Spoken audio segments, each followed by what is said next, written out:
నమస్కారం న్యూస్ 9 టీవీకి స్వాగతం. సంగారెడ్డి జిల్లా పటాన్చెరులో తిరుమల మహాపాదయాత్ర శ్రద్ధా భక్తుల నడుమ ఘనంగా జరిగింది. అందరికీ నమస్కారం. ఈరోజు పటాన్చెరు టౌన్ నుంచి శ్రీశైల రాజు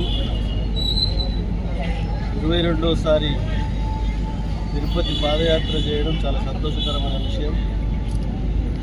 ఎందుకంటే భక్తి మార్గాలతో మనము మన ప్రాంతమంతా సుభిక్షంగా ఉండాలని, పుష్కలంగా వర్షాలు పడి రైతాంగం అంతా సుఖ సంతోషాలతో ఉండాలని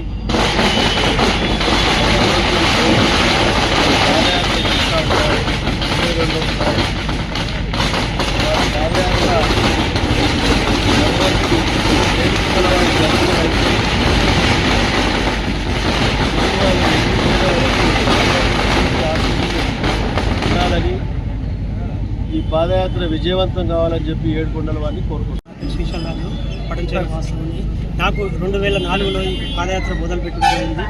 గత ఉమ్మడి రాష్ట్రం ఉన్నప్పుడు సకాలంలో వర్షాలు గురించి రైతులందరూ బాగుండి దేశమంతా బాగుండాలని మేము కోరుకున్నాము. అదే కోరిక మీద ముందుకు మాకు ఇప్పటి వరకు ఎలాంటి అడ్డంకం జరగలేదు. వర్షం కూడా మా మీద పడలేదు. మేము నాల్టింగ్ ప్లేస్ పోయినా కానీ వర్షం పడ్డది. వరకు మేము 16వ రోజుకు చేరుకుంటాం. డైలీ 40 కిలోమీటర్లు వాకి.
వెంకటేశ్వర స్వామి భక్తుడు శ్రీశైల రాజు ఆధ్వర్యంలో 32 మందితో కూడిన భక్త బృందం తిరుమలకు బయలుదేరింది. స్థానిక ఎమ్మెల్యే గూడెం మహిపాల్ రెడ్డి ముఖ్య అతిథిగా హాజరై జెండా ఊపి ఈ పాదయాత్రను ప్రారంభించారు. గత 22 ఏళ్లుగా ప్రతి శ్రావణ మాసంలో నాగుల పంచమి పర్వదినాన అమ్మవారికి ప్రత్యేక పూజలు చేసి తిరుమలకు వెళ్లడం ఆనవాయితీగా వస్తుందని ఎమ్మెల్యే అభినందించారు. స్వామివారి ఆశీస్సులతో ప్రజలంతా సుఖ సంతోషాలతో ఉండాలని ఆకాంక్షించారు. ఈ కార్యక్రమంలో స్థానిక ప్రజాప్రతినిధులు, భక్తజనం పెద్ద సంఖ్యలో పాల్గొని యాత్రికులకు వీడ్కోలు పలికారు. మరిన్ని అప్డేట్స్ కోసం చూస్తూనే ఉండండి న్యూస్ 9 టీవీ.